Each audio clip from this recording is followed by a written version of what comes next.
बाबासाहेबांच्या अथक आणि परिश्रमामुळे या ठिकाणी एकत्र जमलेलं आहे। आता मला डॉक्टर सुरेश गवई साहेबांनी या ठिकाणी 2 शब्द बोलण्याची संधी दिली। मी काही पॉलिटिकल लीडर नाही आहे, पण साहेब बोलले कुछ तो भी बोलो बोले साहेब। त्यांच्या विनंती खातीर मी या ठिकाणी बोलण्यासाठी उभं झालेलं आहे। माझी एवढीच विनंती आहे की गवई साहेब जसं त्यांचं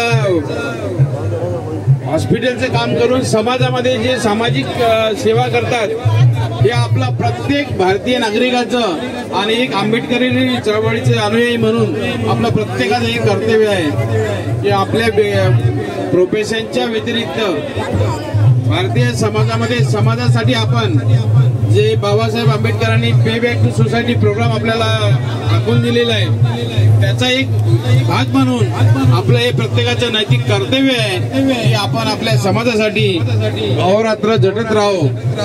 या संदर्भात बाबासाहेबांचं फक्त एक छोटंसं मी उदाहरण देतो।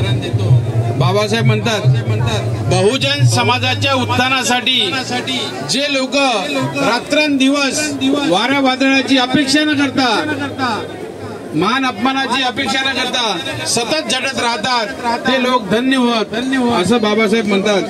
त्यामुळं आपल्या सर्वांचे एक नैतिक कर्तव्य आहे की आपल्या समाज बांधवांसाठी, आपल्या लोकांसाठी वेळातला वेळ काढून जास्तीत जास्त आपल्याला काम कसं करता येईल यासाठी आपण सतत प्रयत्नशील राहावं अशी माझी सर्वांना विनंती आहे। धन्यवाद। जय भीम।